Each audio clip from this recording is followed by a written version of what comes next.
Aujourd'hui, j'ai le dernier message sur la série qu'on a commencé il y a quelques semaines antérieures, sur le retour de Jésus, les signes qui doivent s'accomplir. Moi, je vous encourage à aller réécouter ces choses-là pour comprendre le plan de Dieu dans son ensemble. Aujourd'hui, pour terminer, ça va être un survol des prophéties majeures, les prophéties bibliques depuis le temps de Jésus, puis en même temps des encouragements du Seigneur. Parce que quand on regarde en faisant le point où ce qu'on en est rendu, là, ce qui s'est passé dans l'histoire, nous, on est comme dans un sens privilégié d'être là à la fin pour voir les choses qui sont arrivées. Les premiers disciples, eux autres, ils entendaient le Seigneur parler, puis il y avait des révélations du Saint-Esprit, mais ils n'ont pas vu toutes les promesses s'accomplir, ils n'ont pas vu toutes les prophéties s'accomplir.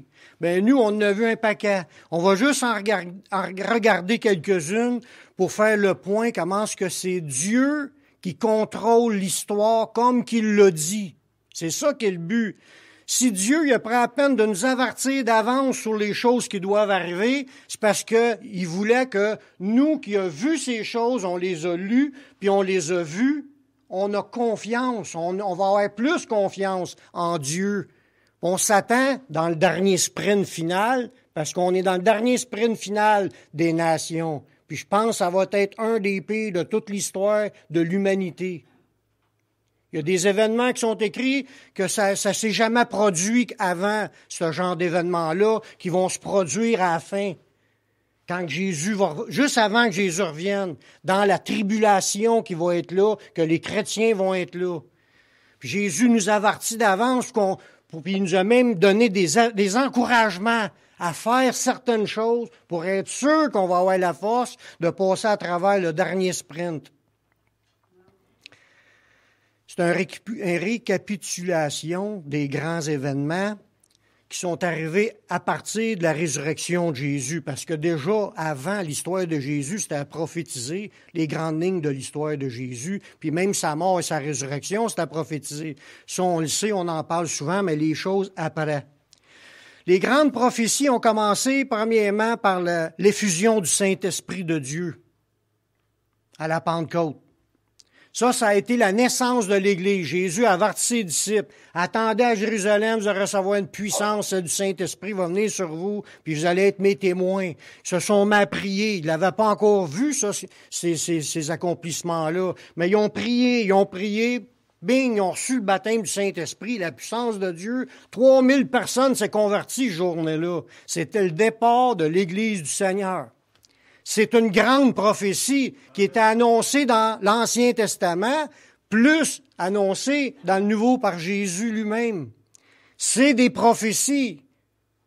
Pour ceux qui ne savent pas, là, une prophétie, c'est pas juste ça, mais une des parties des prophéties, c'est de parler de la part de Dieu pour annoncer des choses à venir. Ça, c'est une des choses qu'on retrouve dans la prophétie. Fait que dans l'Ancien Testament, Dieu a parlé pour annoncer qu'il arrivera telle affaire, puis ça s'est accompli comme ça a été dit. En plus, ça s'est accompli la journée de la Pentecôte, qui est encore un autre exemple de la grandeur de Dieu, comment est-ce qu'il contrôle les choses, hein? Parce qu'il fallait que ça arrive pendant la fête de la Pentecôte, qui est la première récolte. Cette journée-là, la fête de la Pentecôte, c'est la première récolte. Puis ça a été la première récolte du Seigneur pour les 3000 âmes qui se sont convertis. La journée même de cela, c'est vrai. C'est Dieu qui contrôle les événements. Ayez confiance que Dieu est là puis il contrôle toutes choses. Amen. Dans Joël, la prophétie disait, dans Joël 2, 28, « Après cela, je répandrai mon esprit sur toute chair. Vos fils et vos filles prophétiseront. Vos vieillards ont des songes. Vos jeunes gens ont des visions. » Ça, c'est une prophétie de Daniel qui s'est accomplie dans Acte 2. Si vous irez lire Acte 2, puis la prophétie est plus longue que ça, c'est juste parce que je fais un survol. Allez lire ça, puis vous allez voir les choses que Dieu a dit qui se passeraient une fois que le Saint-Esprit sera répandu. Il n'a jamais été répandu comme cela que depuis ce moment-là. Puis depuis 2000 ans, le Saint-Esprit est répandu, puis il y a des gens qui sont baptisés du Saint-Esprit. Puis si vous n'avez pas encore vécu l'expérience du baptême du Saint-Esprit, ça ne veut pas dire que vous n'êtes pas sauvés. Mais vous pouvez rechercher et aspirer à cette deuxième expérience-là. Parce que naître de nouveau, ça en est une. Mais baptiser du Saint-Esprit, ça en est un autre. Quand tu nais de nouveau, tu reçois le Saint-Esprit, ta vie commence à changer, mais tu n'as pas nécessairement les dons spirituels en commençant. Des fois, c'est une deuxième expérience. Je l'ai vécu en deuxième expérience, puis il y en a qui l'ont vécu en se convertissant. Mais si vous n'avez pas vécu ça, allez lire les actes, puis demandez au Seigneur de vous le donner. Attendez-vous à ce qu'il vous le donne. Vous allez vivre la puissance de Dieu dans les dons que Dieu donne quand tu es baptisé. Il se passe de quoi? Il y en a qui parlent en langue, prophétisent, des dons de guérison, de miracles, toutes sortes de dons qui peuvent se manifester. Puis c'est dans la Bible, c'est une promesse de Dieu. Puis il dit ça va être là, dans cette promesse-là, dans les actes, il dit ça va être là jusqu'au retour de Jésus. Jusqu'à temps que Jésus revienne. Fait qu'il n'est pas revenu, c'est encore là. Puis on voit dans la Bible, les deux témoins vont marcher dans la puissance de Dieu avec les signes, les prodiges, les miracles. Comme au début dans les actes. Fait qu'attendons-nous à voir la puissance de Dieu à l'œuvre encore qui va se manifester. Ça s'en vient, frères et sœurs. Dieu, il a un plan. Il contrôle les événements comme qu'il les a annoncés. À partir de ce moment-là que les gens se sont convertis, la fondation de l'Église est un rétablissement de l'Israël de Dieu. Parce qu'il y a beaucoup de passages dans la Bible qui parlent du peuple d'Israël, qui est le peuple choisi. Mais il faut discerner qu'il y a l'Israël selon la chair, les descendants directs d'Abraham, Isaac, Jacob. Jacob a eu 12 fils, qui ont été les 12 tribus d'Israël. Mais ils n'appartiennent pas tous à Dieu. C'est l'Israël selon la chair. Mais il y a un groupe qui s'appelle l'Israël de Dieu, celle qui obtient les promesses, celle qui va être sauvée. C'est pas nécessairement parce qu'ils sont descendants d'Abraham, selon la chair, qu'ils sont automatiquement l'Israël de Dieu. Ça, tu le deviens par la foi. Puis ça nous dit cela dans Romains chapitre 11, le verset 25 et 26, car, c'est Paul qui parle, il dit « Je ne veux pas, frères, que vous ignoriez ce mystère, afin que vous vous regardiez point comme des sages. » C'est que c'est une partie d'Israël qui est tombée dans l'endurcissement, parce qu'il y en a une partie qui ont cru. Une partie qui sont tombés dans l'endurcissement jusqu'à ce que la totalité des païens soit entrée, et ainsi, tout Israël sera sauvé. Fait que tout Israël, l'Israël de Dieu, sera sauvé, formé de Juifs qui ne se sont pas endurcis et de païens qui sont greffés au sceptre qui est Jésus-Christ. En Jésus, nous autres, les païens, on était des oliviers sauvages. J'explique pas tout, mais c'est des grosses prophéties, ça. Qu'à partir du moment où l'Église était formée, il y a des Juifs qui ont cru aux promesses de Dieu, puis ont reçu le salut. Les autres se sont endurcis. Ça a permis que nous, les païens, on entende l'Évangile, puis nous, on était greffés. On était des oliviers, des branches d'oliviers sauvages, puis on était greffés à l'olivier franc. On participe à l'huile de l'olivier, qui est Jésus, qui est le cep. Fait qu'en Jésus, nous sommes devenus l'Israël de Dieu, le peuple de Dieu. Ce que je vous ai expliqué à propos de la ville sainte puis le peuple d'Israël qui va être là, mais c'est ceux qui ont été sauvés, les ressuscités, les greffés, pas les seuls nécessairement selon la chair. Parce que Jésus, à des moments, à des gens, il a dit, il y en a qui disaient, « Ah, nous autres, on est des fils d'Abraham. » Il dit, « Si vous seriez fils d'Abraham, là, ben, vous m'aimeriez. » Puis il dit, « Vous avez pour père le diable. » Jésus a dit ça à des Juifs. Jésus ne reconnaissait pas que ces Juifs-là étaient du peuple d'Israël, des sauvés de Dieu. Ça veut dire qu'il y a des Juifs non sauvés, puis il y a des Juifs sauvés. Mais ça a permis le rassemblement du peuple de Dieu, qui était des promesses dans l'Ancien Testament. On a été greffés, puis on est maintenant des Juifs spirituels. Parce qu'on a été circoncis du cœur, puis on suit Jésus. Amen. Dans les grandes prophéties majeures qui sont comme le calendrier de Dieu, parce que ces choses-là, même si les détails des prophéties sont écrits dans l'Ancien Testament, c'est quand même l'horloge de Dieu. Il dit, quand vous verrez cela, quand vous verrez cela, vous verrez cela, vous verrez cela. Là, on sait que Dieu est tout en contrôle, mais on ne sait pas nécessairement la chronologie des événements au complet. On ne sait pas tout. mais on les voit s'accomplir une par une. Fait qu'une autre grande prophétie qui s'est passée juste un petit peu après la mort de Jésus. Jésus en avait parlé de cette prophétie-là, puis c'est encore le peuple juif qui devait être comme dans le cadran de Dieu. Cet événement-là, parmi les Juifs, voudrait dire que Jésus revient bientôt, mais Jésus avait averti d'avance, ça arriverait. C'était la destruction du temple des Juifs. À l'an 70, par l'empereur romain, que lui, Rome, là, il y en avait assez des Juifs, puis ils ont été amenés par Dieu. Il ne faut pas penser que c'est hors de contrôle de Dieu. Rome est emmené par Dieu à raser ce territoire-là, puis vous allez comprendre pourquoi, parce que Jésus l'a expliqué dans le verset que je vais vous lire. Jésus, dans ce verset-là, il dit dans Luc 21, verset 6, que c'est annoncé, que ça arrivera. Les jours viendront où ce que vous voyez ne restera pas pierre sur pierre qui ne soit renversé. Il est en train de regarder le temple. Puis là, c'était super beau, les ornements, puis toutes les offrandes que le monde avait données, des objets en or, toutes sortes d'affaires. C'était super beau. Les disciples disent à Jésus, « Hey, regarde la beauté de ce temple-là. » Puis Jésus dit, « Il ne restera pas pierre sur pierre qui ne soit renversé. » C'est arrivé quelques années après la mort de Jésus, à l'an 70, où ce que le temple était complètement détruit. Les Romains ont tout volé le stock, ils ont fait brûler toutes les... Puis pas juste le temple, la ville au complet, puis ça avait que c'était annoncé. Qu'en même temps, Jésus, dans d'autres passages, dans le même chapitre, là, il en parle, qu'il y aurait la destruction de la ville de Jérusalem, puis en plus, il y aurait une dispersion des Juifs parmi les nations. C'est que les Juifs n'aient pas de leur capitale. Parce que Jérusalem, c'était la capitale du peuple juif. La capitale a été rasée par l'Empire romain, détruite. Les Juifs ont tous été dispersés à travers des nations. Puis ça avait été annoncé d'avance par Jésus. On regarde ça dans Luc chapitre 21, le verset 22 et 24. Puis vous allez voir que c'était en contrôle par la main de Dieu dans ce verset-là.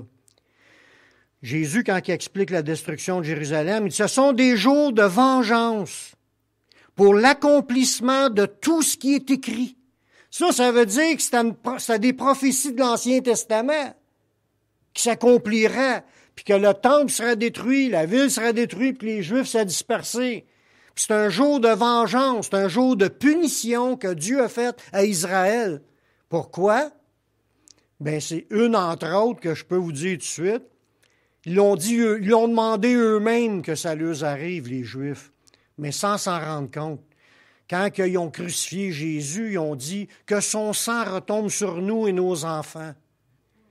Puis ils ont même dit, Jésus leur a dit combien de fois j'ai voulu vous rassembler, puis il dit vous ne l'avez pas voulu. Il lapide les prophètes, il tue les prophètes, ils ont même tué le Fils. Fait que c'est un jour de vengeance de la part de Dieu pour les punir de leur rejet du Messie. Ils ont été dispersés à travers les nations. Il y en a d'autres idées que j'aurais pu vous sortir, mais là, je ne veux pas passer le plus que le temps qu'on est supposé.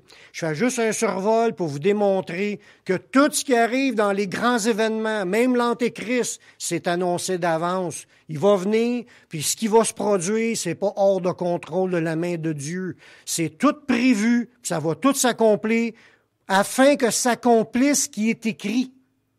C'est ça qui est écrit dans le texte. C'est des jours de vengeance pour l'accomplissement de tout ce qui est écrit. Tout ce qui est annoncé prophétiquement dans la Bible, toutes les promesses, il dit, le ciel et la terre passeront, mais mes paroles ne passeront point, que tout cela n'arrive. Fait que tout ce qu'on voit dans la Bible doit s'accomplir comme c'est écrit, puis ça peut pas, même si on criera, qu'on toussera, qu'on fera tous les temps, là, puis qu'on se rebelle, puis on fera des pancartes, mais on veut pas que ça arrive, ça va arriver pareil. Parce que c'est pas nous, c'est Dieu qui a décidé, il fallait que ça se passe comme cela. Fait qu'il y a un grand plan dans l'histoire qui s'accomplit, puis c'est le plan de Dieu. Puis il faut apprendre à faire confiance à Dieu. Quand on lui dit qu'on lui a donné notre vie, on lui fait confiance, puis on s'attend à ce qu'il nous emmène ou ce qu'il doit nous amener, peu importe l'issue. Jésus est emmené à la mort. Oups, Dieu, as-tu perdu le contrôle? Pas du tout. Fallait que ça se passe de même. Les 12 apôtres qui ont été tués, crucifiés, torturés. Dieu, as-tu perdu le contrôle? Non. Fallait que ça se passe comme cela. Dieu, il fait ce qu'il a décidé, puis il fait ce qu'il y a de meilleur pour enrichir son peuple. On ne comprend pas toujours pour comment ça se fait qu'il nous fait passer par des épreuves de même.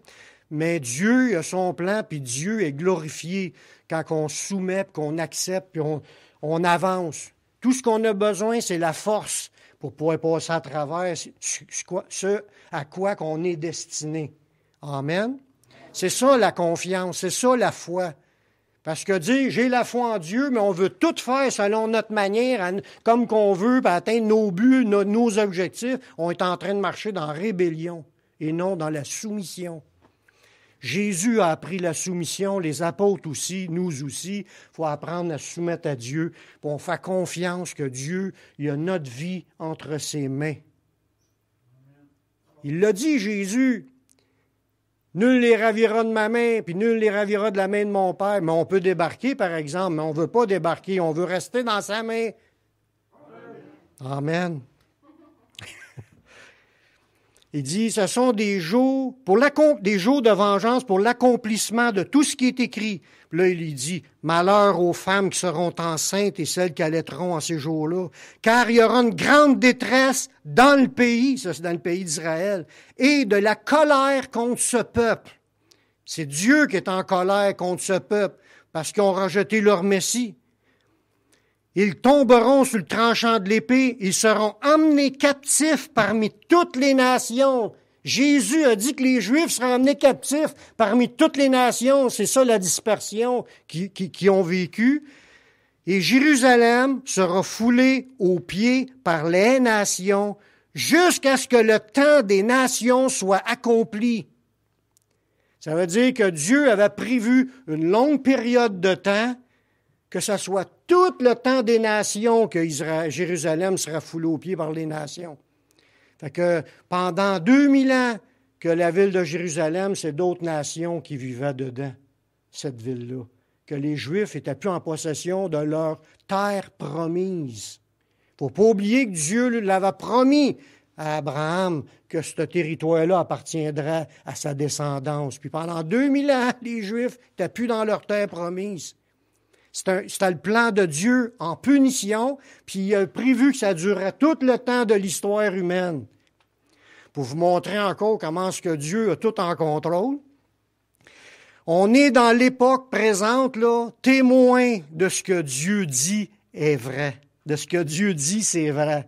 En 1948, le 14 de mai 1948, il y a eu le retour des Juifs à Jérusalem. En 1948, ça fait pas longtemps, là. On est en 2020, là. Ça fait quoi, 80 ans? 60, après 80. Ça fait pas longtemps que les Juifs ils ont repris possession de Jérusalem par une guerre, par des traités. Il y a tout un cheminement, puis ils appellent ça le mouvement sioniste. Les Juifs retournent à Sion, qui est Jérusalem, la ville qui appartient à Dieu, parce que c'est Dieu qui tout lui appartient, puis il l'avait donné à la descendance des Juifs, du peuple juif à travers Abraham. Les Juifs, ils devaient prendre possession de la terre promise, c'est ce territoire-là. Le commencement du retour à reprendre possession, selon les prophéties bibliques, ça se refait tranquillement, c'est en train de s'accomplir. Ça faisait 2000 ans que les Juifs n'étaient plus là. C'est quelque chose. Ça vous montre comment Dieu tient les choses dans sa main. Là, je vous parle des grandes lignes, je ne vous parle pas des petites affaires, mais les grandes lignes, c'est ça le calendrier de Dieu. Qu'à la fin, il dit, regardez bien le texte qu'on vient de lire, Jérusalem sera foulée aux pieds par les nations jusqu'à ce que le temps des nations soit accompli. Ça veut dire, tout le temps que les nations devaient vivre le trip sur la terre tout seul, les nations vivent le trip sur la terre, Dieu a laissé Jérusalem foulée aux pieds. Jusqu'à temps que Dieu décide, c'est fini là, le temps des nations. Je mets un terme, les Juifs vont reprendre possession, puis le fait qu'il ait repris possession de Jérusalem, ça démontre que le temps des nations, il est fini. Ça veut dire qu'on est rendu dans l'horloge de Dieu, que le temps des nations, là, c'est fini. On est sur le bord de voir l'accomplissement de toutes les dernières prophéties qui vont s'accomplir. Il va y en avoir un paquet ça va être une grande tribulation sur la planète. Quelque chose de grave. On le sent un peu là, avec la COVID, mais c'est rien comparé à ce qui va arriver dans pas long. Je vous le dis. Puis c'est pas moi qui vous le dis, c'est la parole de Dieu qui vous le dit. Oui. En 1948, il y a un texte de la proclamation d'indépendance prononcé par David Ben-Gourion, premier chef de gouvernement de l'État d'Israël. Ça accomplissait une prophétie. Ça s'est fait en une journée, cette victoire-là. Puis dans Isaïe 66:8, il y avait une prophétie qui disait « Qui jamais a entendu une pareille chose? Qui a jamais rien vu de semblable? Un pays peut-il naître en un jour? » Mais c'est ce qui s'est produit cette fois-là, par une victoire que le peuple d'Israël a gagnée d'une guerre qui n'a pas duré longtemps. Ping-bang, dans tous ils ont reçu le pays, puis ils sont redevenus un pays comme sa map. Parce qu'avant, ils n'étaient plus sa map, ils étaient dispersés. Là, ils sont revenus comme un pays, comme si ça recommençait. Le plan de Dieu est en train de se remettre en place.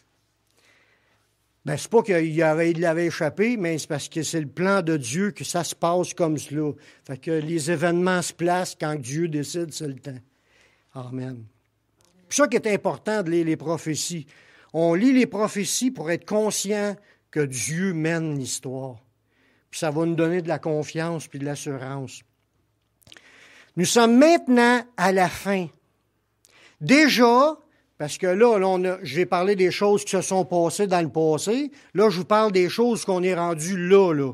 Déjà, on voit l'installation du gouvernement mondial.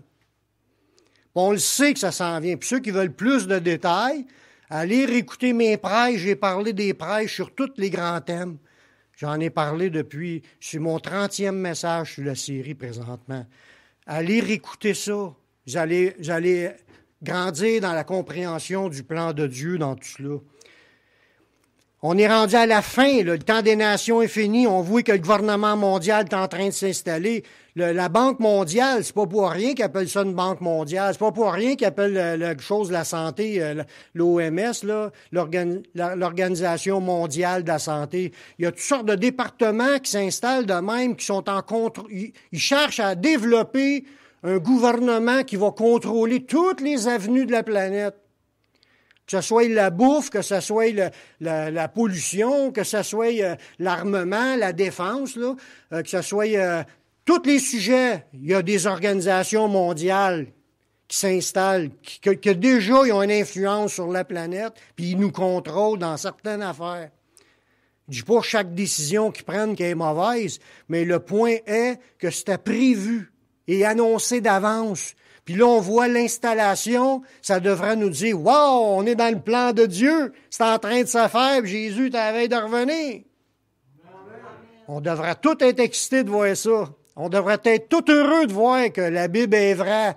On voit des choses se mettre en place.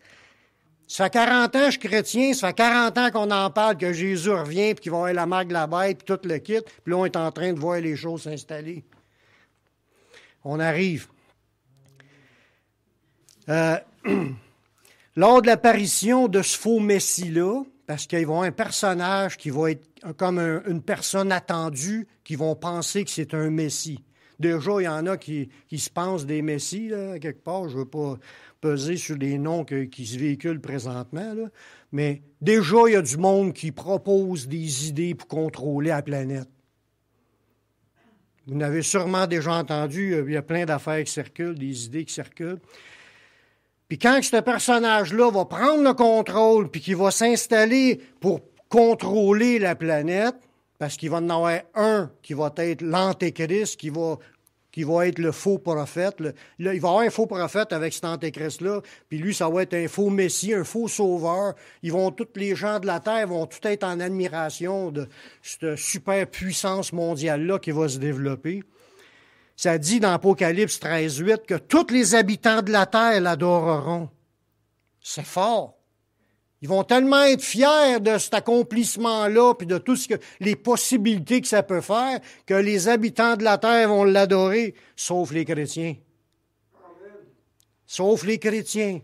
On n'adore pas les humains, on adore Dieu.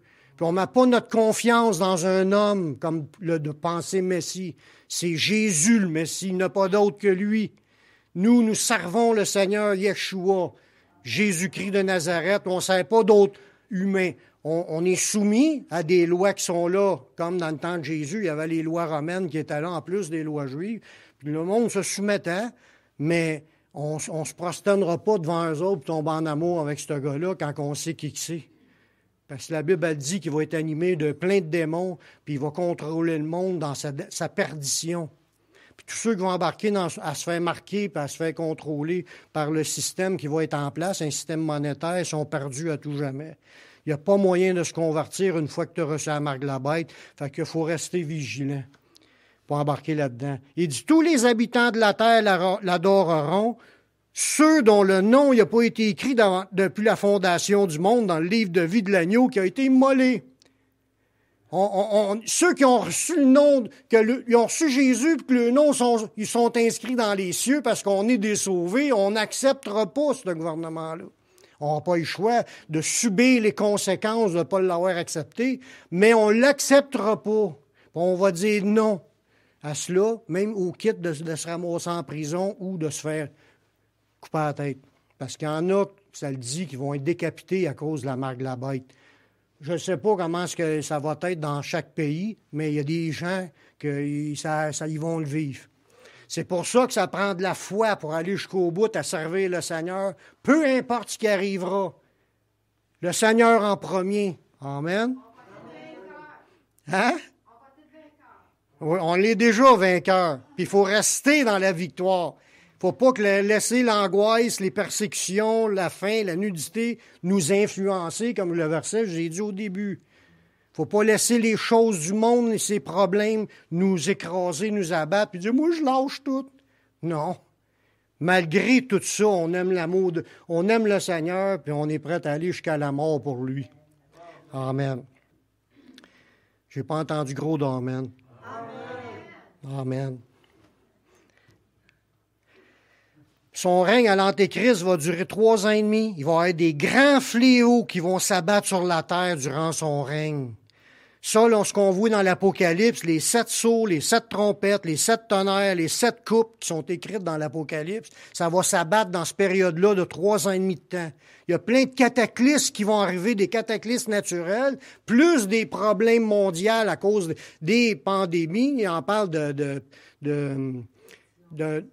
pestilence, mais il y a d'autres mots comme peste, famine, tremblement de terre, ça c'est des cas naturels, des guerres. Il y a toutes sortes d'affaires qui vont arriver, qu'il va y avoir un grand nombre de monde sur la planète qui vont périr par les guerres qu'ils vont avoir dans cette période-là. Avec l'armement qu'ils ont aujourd'hui, là, ça ne prend pas un gros effort, tu payes 5 pitons, puis tu viens d'éliminer 2 millions de personnes, rien que d'une shot. Il va y avoir dans cette période-là aussi, de ces 3 ans et demi-là, une persécution massive des chrétiens et des Juifs par le gouvernement mondial. C'est ça, je vous dis, ça ne sera pas facile. Dans Apocalypse 12, 17, ça dit « Et le dragon fut irrité contre la femme », ça c'est la femme qui est juive, qui a enfanté l'enfant mâle qui est Jésus, ça représente le peuple juif. Puis il s'en allait faire la guerre au reste de sa postérité, puis à ceux qui gardent les commandements de Dieu et qui ont le témoignage de Jésus. C'est pas rien que les Juifs qui vont se faire persécuter, c'est ceux aussi qui ont le témoignage de Jésus. C'est qui? C'est nous. On va être là. Puis on va être un témoignage dans cette période-là. Mais il va y avoir une persécution massive, tout dépendant du pays où tu es. Il y a des pays que ça va être pire que d'autres. Ça dépend des lois internes du pays, mais je sais qu'il va y avoir des conséquences, beaucoup d'efforts passés à travers ces choses-là.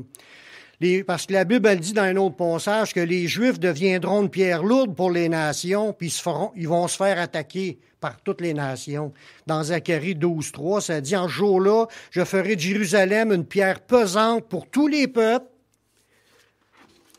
tous ceux qui la soulèveront seront meurtris, et toutes les nations de la terre s'assembleront contre elle, contre Jérusalem. Donc, il fallait que les Juifs soient en possession de Jérusalem. Donc, on voit que dans le calendrier de Dieu, Dieu avait prévu que les Juifs reprennent possession de Jérusalem, puis à la fin des temps, les nations vont se rassembler encore pour refaire la guerre à Jérusalem, pour combattre contre elle. C'est là que la Bible nous dit, dans un autre passage, que pendant que les Juifs vont être en train de se faire massacrer, Jésus va revenir avec son armée, puis il va détruire cette armée-là de l'Antéchrist, puis toutes ces nations-là. Il va les détruire par l'éclat de son avènement, le feu qui sort de sa bouche. C'est sa puissance, c'est par la puissance de Dieu qu'ils vont être anéantis, puis tu n'entendras plus jamais parler de cet Antéchrist-là, puis ce faux prophète-là, parce qu'ils vont être jetés dans les temps de feu, direct sans passer par le jugement dernier. En même temps qu'il va y avoir la persécution puis le contrôle du monde, les cataclysmes qu'il va y avoir sur la terre, mais il va y avoir un grand réveil qui va se produire. Le salut des âmes vont se faire. Parmi les Juifs, premièrement, que ça nous dit, pas premièrement avant, mais premièrement, je vous en parle premièrement, que les Juifs ils vont se convertir. Il va y avoir beaucoup de Juifs qui vont se convertir parce qu'ils vont reconnaître le vrai Messie qui était Jésus. Aujourd'hui, ils attendent encore le Messie. Ils n'ont pas reconnu que Jésus, ça l'était le Messie. Puis ils persistent dans cette idée-là tant que l'Esprit de Dieu ne vienne pas pour pousser un réveil dans leur cœur puis les changer d'idée. Dans Zacharie 12:10, qu'on voit ce passage-là, Dieu parle « Alors je répandrai sur la maison de David et sur les habitants de Jérusalem un esprit de grâce et de supplication. Et ils tourneront les regards vers moi, celui qu'ils ont percé, puis ils pleureront sur lui comme on pleure sur un fils unique. Puis ils pleureront amèrement sur lui comme on a pleuré un premier-né. » Voyez-vous, Dieu va envoyer un esprit de grâce et de supplication, puis les Juifs vont réaliser « Hey, Jésus était le Messie », puis ils vont pleurer de voir qu'ils ont rejeté Jésus pendant tant de siècles, puis ils vont se repentir, puis ils vont se tourner. Dans l'Apocalypse, ça nous parle de cette image-là, dans les 144 000 qu'on voit dans la Bible. Les 144 000 Juifs des tribus d'Israël qui vont être là comme une armée du Seigneur pour servir le Seigneur pendant le règne de l'Antéchrist. Ça s'en vient, ces choses-là. Il faut l'attendre, ce réveil-là. Mais il n'y aura pas un réveil parmi les Juifs. Il va y avoir aussi un réveil dans les nations, malgré la pression que le gouvernement mondial va mettre sur la planète, malgré l'opposition aux religions, parce que dans cette période-là, ça dit que l'Antéchrist, il va s'opposer à tout ce qu'on appelle Dieu puis ce qu'on adore. Il va même aller s'asseoir dans le temple de Dieu puis se proclamer Dieu. Fait qu'il va s'opposer à toute forme de religion sur la planète. Puis il va se dire que c'est lui qui est Dieu. Il va être enflé pas à peu près. Mais dans cette période-là, ils vont interdire le monde de croire, mais Dieu, lui, va envoyer son esprit pour amener du monde à repentance. Parce que c'est pas le diable ni l'Antéchrist qui mène, c'est Dieu qui mène. C'est Dieu qui décide de faire selon son plan. Puis vu que ça a été écrit et prophétisé, ça va s'accomplir, puis ça s'en vient bientôt. On voit dans la Bible les deux témoins, puis les deux chandeliers, ça représente deux églises. Ils vont avoir deux groupes qui vont être d'évangélisation dans ce monde, puis il va y avoir une multitude qui va se convertir. On voit ça dans l'Apocalypse chapitre 7, verset 14. Puis là, ça nous parle d'une multitude qui se tenait devant le trône puis qui avait été sauvée. Puis là, Jean, quand il avait la vision, il a dit « Où est-ce qu'ils deviennent, cette gang-là? » Puis là, l'ange lui dit... Lui, il dit à l'ange, « Mon Seigneur, tu le sais, il me dit, ce sont ceux qui viennent de la grande tribulation, ils ont lavé leur robe, puis ils ont été blanchis dans le sang de l'agneau. » C'est du monde qui vont se convertir, une multitude qui va se convertir. La Bible, dans ce passage-là, elle parle d'une multitude innombrable, de toute tribu, de tout peuple, de toute langue, de toute nation, qui vont se tenir devant le trône parce qu'ils ont été blanchis dans le sang de l'agneau, qui ont été sauvés. C'est comme nous qu'on a été sauvés par le sang de Jésus, mais ils vont être dans la période de la grande tribulation. Fait qu'il va y avoir des gens qui vont travailler à l'évangélisation, puis il va y avoir la puissance de Dieu qui va s'étendre, puis il va y avoir une multitude qui va être sauvée. c'est le temps, là, on est dans le temps de prier puis de semer, puis dans pas long, on va commencer à voir la puissance de Dieu à l'œuvre parce on le sait qu'on est dans les derniers temps des nations, dans le dernier sprint. L'Antéchrist à la veille de se pointer, puis tout ça, ça va s'accomplir. Les deux témoins, ils vont marcher dans la puissance de Dieu par des signes, des prodiges, des miracles, puis ils vont avoir un grand impact sur la société. Puis ça dit que l'Antéchrist, il va ésailler, puis il va leur faire la guerre à ces témoins-là. Mais il ne faut pas se laisser apeurer par les choses négatives qui vont être contre les chrétiens. Il faut être plutôt encouragé et fortifié de ce que Dieu nous a tout montré d'avance pour qu'on soit prêt, que quand ça va arriver, on soit dans la force, dans la puissance de Dieu, passer à travers ces événements-là. Dieu, il ne nous dit pas ça pour nous abattre, il dit ça pour qu'on prenne courage. Parce qu'il donne aussi les moyens pour y arriver. Puis on va le voir dans la suite de ce que je vous apporte un matin. Après, là, ce mouvement de réveil-là, puis cette grande persécution-là, puis la guerre qui va se produire aux Juifs, Jésus va revenir, puis ça va être l'enlèvement de l'Église. Puis ça, c'est l'événement à ne pas manquer. Ça se produit une seule fois. Il n'y a pas « Attends une minute, je vais revenir demain ». Non, cette journée-là, il faut que tu sois prête.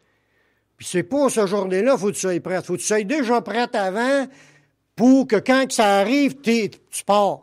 T'es pas comme les 5 vierges folles qui ont resté là, puis ont essayé de cogner par après, puis n'ont pas pu rentrer. Celles qui sont prêtes, ils vont monter, les autres, ils vont rester là, puis ils vont tous subir la colère de Dieu. Le salut, c'est tranchant comme ça. Tu marches par la foi, tu marches par la foi. Tu marches pas par la foi, puis marcher dans doute, dans crainte, dans peur, puis dans désobéissance, puis dire « Oh, c'est pas grave, une fois sauvé, t'es sauvé. » C'est pas de même que ça marche. Il faut que tu persévères dans la foi, puis ta foi va être vécue avec le Seigneur. Tu vas avoir du fruit dans ta vie, puis tu vas être prête. Quand tu es de même, tu es prête. Si tu n'es pas de même, tu ne seras pas prête. C'est pour ça qu'on est dans la préparation. C'est pour ça qu'il nous met tout ça devant nos yeux aujourd'hui pour qu'on se prépare. On est une épouse qui se prépare pour son époux. Ben, je vais le lire tantôt, ça s'en vient. Sachant que les temps durs qui arriveront, là, on vient d'en parler de certains temps durs, là. On ne sait pas comment ça va être ici au Québec, mais il va y avoir des temps durs. Voici les exhortations du Seigneur pour ceux qui l'attendent. Et ce que je vous dis là, c'est vraiment ce que Dieu me dit. Dieu me dit de le dire. Je sais que c'est enregistré et c'est sur Internet. Il y en a d'autres qui vont le lire. J'espère qu'il y en a plusieurs qui vont lire les avertissements du Seigneur parce que Dieu, là, on ne pourra pas dire « Oh, tu me l'as pas dit! » Oui, il nous l'a dit. Ouais, mais quand tu l'as dit, mais t'as-tu écouté quand le pasteur prêchait? Il prêche les vérités. Moi, c'est pas ce que je dis qui compte, là, c'est les versets que je vais dire qui comptent. Les versets, c'est la parole de Dieu éternelle. Puis ça, il faut les écouter. Jésus nous encourage, là, puis on nous encourage pas « Ah ouais, vas-y, let's go, t'es capable. » C'est pas de même qu'on n'a pas encouragé. En lui disant quoi faire. Là, faut que tu fasses ça, puis faut que tu fasses ça. Il est de même, Jésus. Il nous a dit ça comme cela. Il nous dit « Veillez et priez, afin que vous ayez la force d'échapper à toutes ces choses qui arriveront. » Ouais, mais si Dieu a tout dans ses mains, non. Même s'il y a tous les grands événements dans ses mains, même s'il y a votre vie dans ses mains, il nous demande à nous, veille et prie si tu veux être sûr que tu vas te rendre jusqu'au bout. C'est ça qu'il est en train de nous dire. C'est comme si notre salut, oui, Dieu a tout accompli, mais ça dépend de nos décisions aussi. On a décidé, voilà X années, d'accepter Jésus, c'était parfait. On a décidé de le suivre, mais quand ça va arriver ce moment-là, on va-tu être encore dans la même attitude de « j'ai encore décidé de suivre Jésus, puis je suis en train de le suivre », ou si on s'est relâché, on s'est laissé aller, on a eu peur, on s'est sauvé, toutes sortes de choses qui peuvent arriver. Lui, il est prêt à nous garder, mais nous, on est prêts à faire tous nos efforts pour se rendre. Là, il nous dit dans le verset, Luc 21, 34, on commence par l'idée « Prenez garde à vous-même ». Jésus, quand il parle de cela, il est en train de parler des événements de la fin. Puis il parle à ses disciples qui vont être là à la fin. Donc, il ne parlait pas aux 12 apôtres qui étaient là. Il nous parlait à nous aujourd'hui dans cette phrase-là. Parce que c'est nous qui sommes ici aujourd'hui dans cette période-là de la fin. Il est en train de nous parler direct. Prenez garde à vous-même de craindre que vos cœurs ne s'apesantissent par les excès du manger et du boire et par les soucis de la vie, et que ce jour, le jour où Jésus va revenir, ne vienne sur vous à l'improviste. Ça veut dire, où il va arriver sur toi et que tu n'es pas prête. Pourquoi tu n'es pas prête? Il parle à des gens qui ont déjà accepté Jésus. Ils ne sont pas prêts parce qu'ils sont laissés appesantir. Ça veut dire quoi, appesantir? Oh là, t'es rendu pesant, t'as plus de foi, t'es écrasé parce que t'as trop mangé, trop bu. Parce que le fait de manger, je parle pas, c'est pas juste la nourriture dans le sens, on mange, il faut manger pour survivre. Mais quand on mange trop, qu'est-ce qui se passe dans notre corps? On est fatigué. Hein? C'est ça, être rendu fatigué de la vie. Parce qu'on pense qu'à la vie, les choses matérielles, les choses humaines, manger, boire, on est sur le party. Mais pendant qu'on fait ça, on ne se rend pas compte que spirituellement, notre force, elle diminue. Puis si on est de même à l'année longue, même que Jésus revienne, on ne sera pas prêt. Ça, c'est sûr. Parce qu'un chrétien, là, ça marche dans le combat. Il jeûne, il prie. Hein? Un chrétien, ça lit la Bible, c'est alerte, il sait qu'est-ce qui s'en vient, puis il veut rester connecté, il veut rester bouillant, il veut rester être en train de servir Dieu. Ça, un chrétien, c'est de même. Mais le contraire, c'est penser qu'à manger et à boire, à faire de party, et aussi, il parle d'une autre affaire, les soucis de la vie. Toutes les casse-têtes qu'on va avoir, parce que là, les temps vont être durs, là. On va être dans la persécution, on va être dans des guerres, des cataclysmes qui vont arriver. Jésus parle d'étoiles qui vont tomber sur la terre dans ces cataclysmes-là, de tremblements de terre graves. Puis là, on le voit qu'il y en a de plus en plus des tremblements de terre puis des gros. Il y a des choses qui arrivent qu'on voit que c'est pas normal. Le changement pas géographique, mais climatique. Il y a changement de température, les pôles nord qui font. Il va y avoir des conséquences, là, ça lâche pas. Il va y avoir toutes sortes d'affaires. Comme qu'a dit Jésus, entre autres, il dit qu'il va y avoir une augmentation du niveau de la mer. Puis les hommes vont avoir de l'angoisse parmi les nations qui ne sauront que faire au bruit de la mer et des flots. C'est une autre prophétie que la fonte, elle arrivera, le niveau, il va monter, puis tout le monde angoisse, pas tout le monde, mais beaucoup de monde angoisse pour ça, qui se demande quoi faire. Des barrages au printemps, des barrages que les humains ont fait, ils pètent parce qu'il y a trop et pas d'eau, des villes qui sont inondées, toutes sortes d'affaires qui n'arrivaient pas avant comme cela. Là. On arrive dans une période où il y en a de plus en plus. Il faut vraiment avoir les yeux de même pour pas voir ce qui se passe. Il y a des affaires qui arrivent. Puis ça énerve. Ça change notre confort quand on est habitué d'une routine. Juste le fait de dire qu'on est obligé de rester à la maison pendant la période des fêtes, ça énerve, c'est un souci de la vie. Puis il dit, prenez garde d'être appesantis par cela. On se laisse décourager. Oh non, encore ça. Oh. Puis là, on entend d'autres choses. Oh non. Puis là, les nouvelles, c'est rien que des mauvaises nouvelles. Oh non, ils sont rendus à 50 morts, 60 morts là, par jour. Là, il y a toujours des choses, des soucis de la vie qui peuvent nous appesantir en tant que chrétiens. Puis Dieu veut pas qu'on se laisse appesantir. Il veut pas qu'on se laisse écraser par ce qui se passe autour, parce qu'on devrait être fortifié par ce qui se passe en l'air.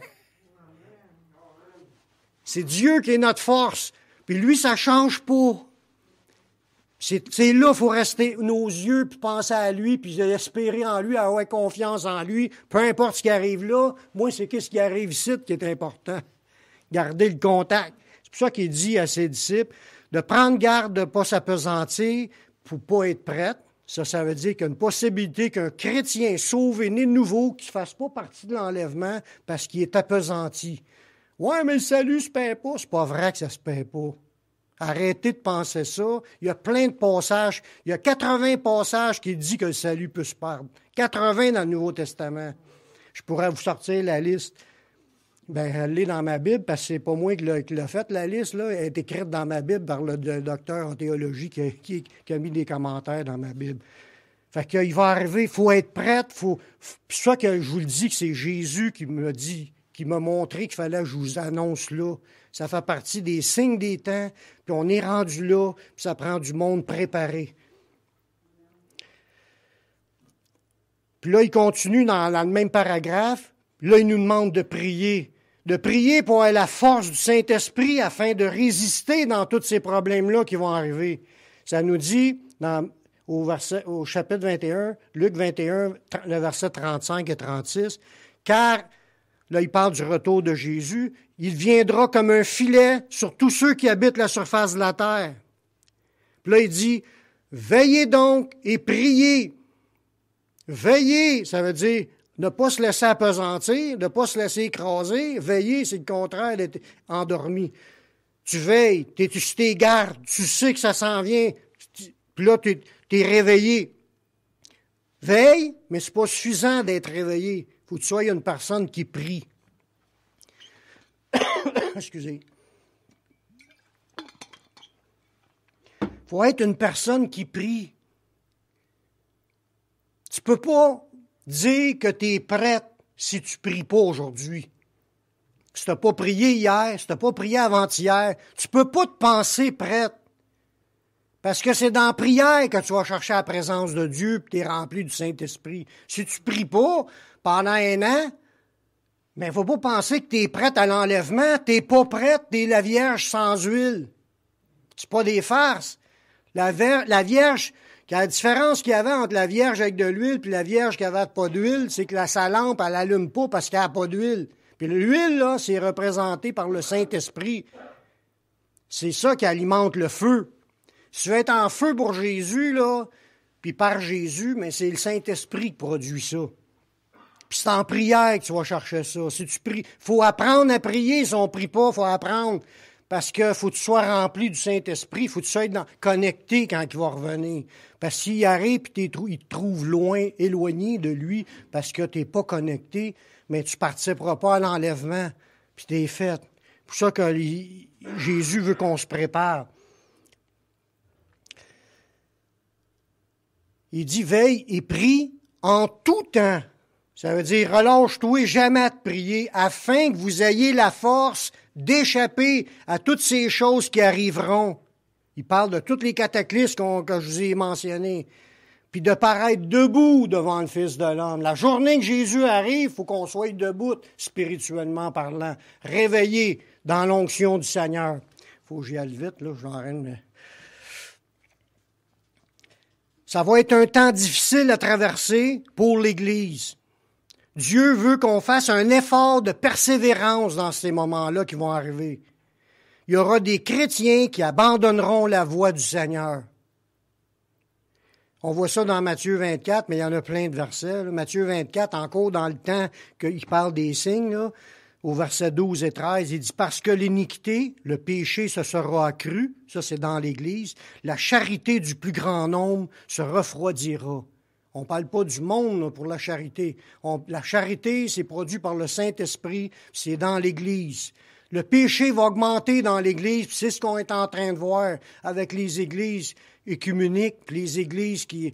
Je ne vous nommerai pas tous les péchés qui sont en train de se faire présentement, mais que nous autres, on ne veut pas rien de cela. Le péché, il est dans l'Église aujourd'hui, puis le monde y accepte tous les péchés parce qu'ils veulent plus de monde. Ils veulent montrer qu'ils n'ont pas rien contre personne, puis ils ne pensent plus à être des représentants de Dieu, puis des représentants de la parole de Dieu, puis de rester fidèles dans la parole. Fait que là, les églises se refroidissent, il n'y a plus la charité qui est produite par le Saint-Esprit et plus là. C'est des religions maintenant. Ceux qui sont rendus à ces niveaux-là, là, ça devient religion. Puis ça dit, Jésus, il dit, parce que l'iniquité va s'accroître, la charité du plus grand nombre se refroidira, mais celui qui persévérera jusqu'à la fin sera sauvé. Amen. Ça veut dire que Dieu, Jésus, il exhorte le monde à dire, lâchez pas, persévérez en quoi? Persévérez dans l'obéissance à la parole. On est des représentants de la parole, puis on ne veut pas être dans l'iniquité, être classé dans ceux qui sont des ouvriers d'iniquité, des ouvriers de péché. Si on le sait qu'on est dans le péché, il faut fuir le péché. Il faut résister au péché. Il faut chasser ça. De dénoncer les œuvres des ténèbres, puis de les abandonner. Il faut les abandonner. Il faut marcher dans la vérité, dans la sainteté. Le Seigneur nous avertit, puis cela, ça sert à nous maintenir en alerte et se préparer. Parce que, mec, ça arrive, ça va venir comme un filet à la surface de la terre. Tu jettes le filet, tous les poissons, ils sont ramassés. L'enlèvement va être comme ça, aussi vite que ça. Puis le poisson qui était dans la map, puis lui, il s'en attendait pas. Ben nous, pour être embarqués dans le filet, il faut qu'on s'en attende puis être prêts. Parce que les autres vont passer à travers du trou du filet, ils vont rester là. C'est triste. C'est triste. Parce qu'il y en a qui ont marché pendant des bouts, puis qui se relâchent, sont appesantis, sont découragés, ils pensent même à lâcher, mais on n'est pas dans le pays du combat encore, là. Mais que ça s'aille pire, il faut être rempli de la force du Seigneur, avoir prié pour rester ferme. Puis il y a un autre avertissement aussi que le Seigneur a fait envers les chrétiens qui n'accomplissent pas leur mission personnelle puis qui restent nus devant Dieu. Parce qu'on est tous appelés individuellement à des missions dans ce monde par Jésus. Là, on ne parle pas de ceux qui abandonnent Jésus, on parle de ceux qui sont restés dans la foi en Jésus, mais est-ce qu'on sert le Seigneur, qu'on est en train d'accomplir la mission qu'il nous a demandée? Puis si on ne sait pas encore c'est quoi la mission, il est temps qu'on la demande. C'est pas mais qui vient nous chercher qu'il va être le temps d'y demander. Ouais, c'est quoi je t'ai supposé de faire, moi, à la terre, pour toi, Seigneur? Il faut le savoir déjà et être en train de le faire. Regardez bien comment est-ce qu'il dit ça. Dans Apocalypse 16, 15, il dit « Voici, je viens comme un voleur. Heureux celui qui veille et qui garde ses vêtements, puis qui ne marche pas nu, afin qu'on ne voit pas sa honte. » On est en train de veiller? Moi, je suis prêt, je suis dans l'action pour le Seigneur, je sers le Seigneur. Puis là, je pourrais vous énumérer tout ce qui pourrait être fait, mais il y a encore plus que ça de ce qui peut être fait. Tout ce qui peut être œuvre que Dieu nous demande dans sa parole, puis il dit, sers avec la force que tu as. Fais ce que tu as à faire. Dieu t'a donné des capacités, t'a donné des dons. Puis si tu n'es pas sûr, demande-y, puis sois à l'écoute de sa voix parce que Dieu parle. Dieu parle. Puis il met à cœur des choses. Embarquez dans ce qu'il vous demande. Sinon, on va arriver l'autre bord, puis il y en a qui vont être sauvés, mais ils vont être tout nus. Parce que ce qui va nous recouvrir, j'en ai parlé, c'est les œuvres justes des saints. Nos vêtements, c'est nos œuvres justes, nos œuvres qu'on aura faites en tant que chrétiens. Pour nous garder alerte, Dieu nous dit, lisez la Bible, méditez-la, gardez les paroles prophétiques. On voit ça dans Matthieu 24, le verset 15. C'est pourquoi, lorsque vous verrez l'abomination de la désolation dont parlait le prophète Daniel établie en lieu saint, que celui qui lit fasse attention. Ça veut dire que tous les chrétiens devraient être en train de lire la Bible. Que celui qui lit, parce que tu lis que c'est écrit. Il dit, quand vous allez voir ce qui a été écrit, là, ce que le prophète Daniel a parlé, ça veut dire, faut aimer même lire l'Ancien Testament. Quand vous verrez les choses s'accomplir, il dit que celui qui lit fasse attention.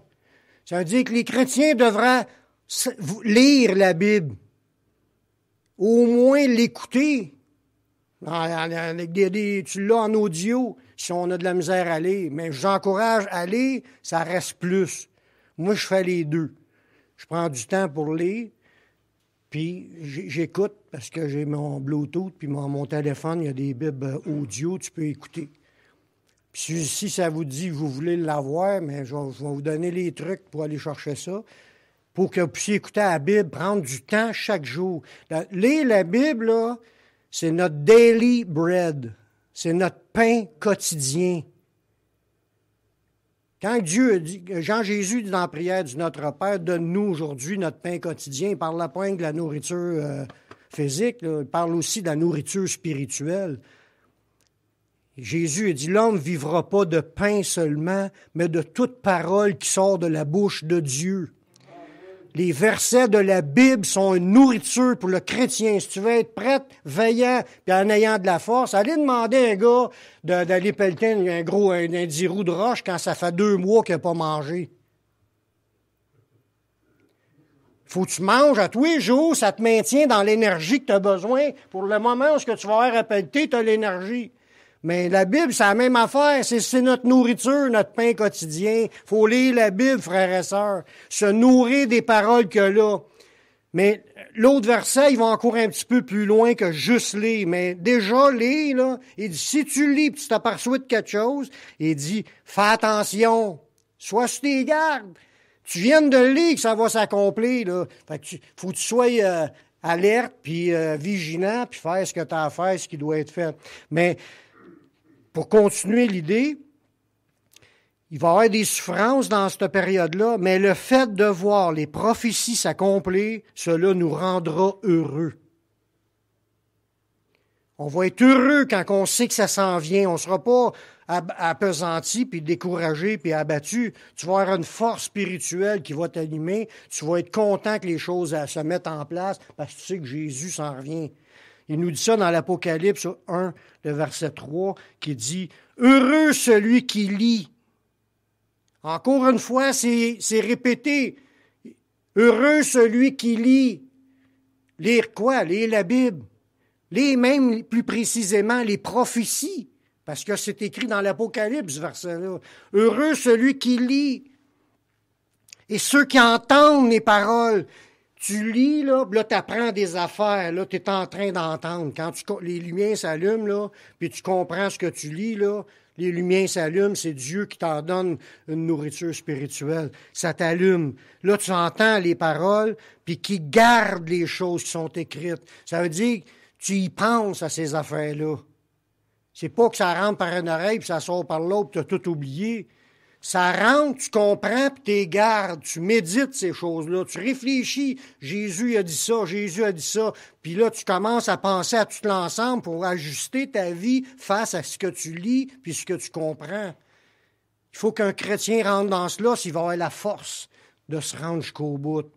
Fait que ça prend de la prière, puis ça prend de la nourriture spirituelle qui est la parole de Dieu. Ça, c'est le minimum.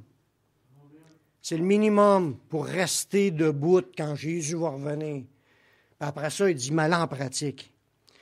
Là, je vous finis avec la dernière idée. Dieu, il est fidèle, puis Jésus a promis d'être avec nous, puis il a promis d'arriver bientôt. Jésus a dit à ses disciples, « Je suis avec vous tous les jours jusqu'à la fin du monde. » La fin arrive, là. Jésus est là. Fait qu'il va arriver des affaires autour. Il dit, laisse-toi pas appesantir par les affaires autour. Je suis là. Jésus est là. Puis ce qu'il nous dit, je reviens bientôt. Fait qu'il pense à nous tout le long, le Seigneur, parce qu'il est au haut là. Restons avec le Seigneur. Persévérons. Lâchons pas. C'est peut-être le dernier message, là, mettons, s'il mène à la pandémie, il dit qu'il n'y a plus d'église, là, pendant 1 mois, puis après ça, 2 mois, 3 mois, 6 mois. Ça peut arriver qu'on ait encore des longues périodes avec rien. Il faut continuer à vous maintenir debout spirituellement en lisant la Bible puis en priant. Amen. Si vous voulez rester debout. Puis continuez à rester connecté avec les gens, un petit coup de téléphone, n'importe quoi. Il y a des gens qui on se fortifie quand on parle des choses du Seigneur. Amen. On va prier. Seigneur, je te remercie pour ta parole qui est vraie. Merci pour toutes les choses que tu nous montres pour qu'on se prépare, on reste debout, peu importe ce qui arrive dans notre vie. Je te demande de nous fortifier par ton Saint-Esprit. Pardonne tous nos péchés, Seigneur, et purifie ton peuple, Seigneur, par le sang de Jésus. Donne-nous, Seigneur, chacun d'être remplis, revêtus, équipés de ta force pour être capable de passer à travers de tout ce qui doit arriver pour qu'on soit debout lorsque tu reviendras. Je te demande, Seigneur, aussi de nous donner une fin de ta parole, qu'on puisse en nourrir de ta parole, lire la Bible, la méditer, garder les paroles prophétiques, qu'on se fortifie dans les choses, puis tu nous dis que tu vas nous rendre heureux. Merci Seigneur. Merci de ce que tu es en train de faire, puis merci de ce que tu feras dans la suite. On remet nos ventres entre tes mains dans le nom de ton Fils Jésus. Amen.